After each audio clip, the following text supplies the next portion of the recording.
It was a question nobody wanted to answer honestly. Who will be taken in the rapture? Not who goes to church. Not who posts Bible verses. Not who says, "I believe." But who will actually be taken? The question lingered in the air the night Pastor David Lawson asked it. The church was nearly full, not because attendance had grown, but because recent world events had people nervous.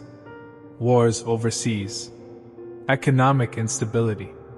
Earthquakes in unusual places. Social tension rising like pressure under the surface of society. People were uneasy, and uneasy people returned to church. Pastor Lawson didn't raise his voice. He simply read from Matthew 7. "Not everyone who says to me, 'Lord, Lord,' shall enter the kingdom of heaven." The room grew still. He looked up.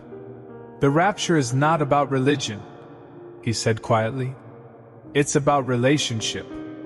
In the fourth row sat Ethan Brooks, 32 years old. Successful real estate agent. Attended church on Christmas and Easter. Believed in God, in a general way. But relationship? That felt intense. Extreme. After service, Ethan joked with a friend. "Man, if the rapture happens, I'll just get serious afterward." He laughed. His friend laughed. Neither of them knew how dangerous that assumption was. 3 weeks later, on a clear Thursday afternoon, Ethan stood in a high-rise office in downtown Dallas, finalizing a property contract. Sunlight streamed through the glass windows. Traffic moved smoothly below. Phones buzzed with normal notifications. Nothing felt prophetic. Nothing felt supernatural. And then, the trumpet sounded.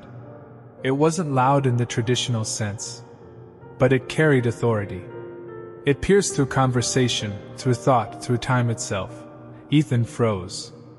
Across the office floor, 3 of his coworkers suddenly vanished. Not dissolved. Not faded. Gone. Clothes fell to the carpet. Coffee mugs shattered on tile. A chair spun slowly in empty space where someone had been sitting. Screams erupted. Phones crashed to the ground. The city outside the window turned instantly chaotic. Cars colliding, people running into streets, sirens rising within seconds. Ethan's heart slammed against his ribs. "No," he whispered. He pulled out his phone. News alerts flooded in faster than he could read. Mass disappearances. Global. Simultaneous. Airplanes losing pilots. Children missing from classrooms. Entire worship teams gone mid-song. His knees weakened. He knew. Every sermon he half listened to. Every invitation he postponed. Every conviction he ignored. The rapture. And he was still here. By sunset, the United States was in full emergency response. The president addressed the nation with a strained voice. Experts debated solar anomalies, quantum ruptures, alien intervention. But social media had already decided. #Rapture was trending worldwide. Clips of pastors preaching about the catching away resurfaced everywhere. One video went viral, Pastor Lawson saying, "Who will be taken? Those who belong to Christ, not in name only, but in surrender." Ethan shut his phone off. The silence in his apartment that night was unbearable. He thought about his grandmother. She had prayed daily. She had warned him gently. "Don't wait too long, Ethan." Her house phone went unanswered. Deep down, he already knew why. The days that followed were unlike anything in modern history. Financial markets collapsed under workforce disappearance. Supply chains fractured. Military forces scrambled to stabilize major cities. And into that chaos stepped a global political figure, calm, composed, reassuring. He dismissed religious panic as emotional reaction.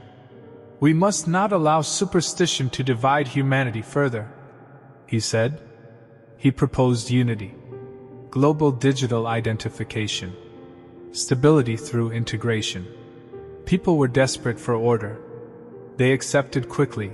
Ethan watched it unfold with growing dread. Churches were now divided into two groups, those empty because believers were gone, and those full because people were terrified. Ethan walked into Pastor Lawson's church the following Sunday. It was packed. But Pastor Lawson wasn't there.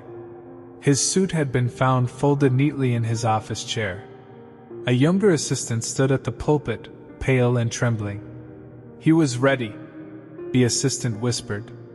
Ethan sat in the same fourth-row seat. But this time, he wasn't casual. He was shattered. The question echoed louder now. Who will be taken? Weeks passed. The global system tightened. Participation in the new economic platform required biometric enrollment. Refusal meant exclusion from buying or selling. At first, Ethan told himself it was just technology.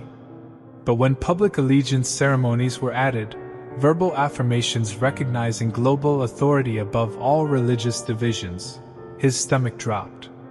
He had read Revelation before. He just never thought he'd watch it happen. One night, alone in his apartment, Ethan fell to his knees. For the first time in his life, he wasn't praying out of habit. He was desperate. I should have listened, he whispered. I thought I had time. Tears hit the floor. He opened a Bible app, one of the few still accessible without enrollment, and read Revelation 7. There were people who would come out of the Great Tribulation. It would cost them everything. But it was not too late to choose Christ. The next week, Ethan's workplace required enrollment. His manager looked at him carefully. It's just compliance, she said. No politics. No religion. But the form included a declaration of unified allegiance. Ethan's hand trembled. If he refused, he would lose his job, his apartment, access to food. If he complied, he would gain security, but lose something eternal. The question returned again, heavier than ever. Who will be taken? He had missed the trumpet of rescue. But would he miss eternity too? He slid the enrollment tablet back across the desk. I can't, he said quietly. His manager stared at him. You're throwing everything away. No, Ethan replied, voice shaking but steady. I'm choosing everything. Security escorted him out by afternoon. Within days, his bank account was frozen. Friends distanced themselves. News reports labeled non-compliant individuals as destabilizers. Arrests began. But something changed inside Ethan. Peace. Not comfort. Not safety. Peace. Months later, detained with others who refused the mark, he stood in a processing chamber. An officer held the implant device. Last opportunity, the officer said. Affirm allegiance and receive clearance. Ethan remembered laughing in that church lobby weeks before the rapture. I'll get serious later. Later had come. He lifted his eyes. I belong to Jesus Christ. Silence filled the room. The officer signaled. Guards stepped forward. As they escorted him away, distant tremors shook the building. Alarms blared. The ground cracked beneath their feet. And then, the sky split open. Not the secret coming. The visible one. Christ returned in glory.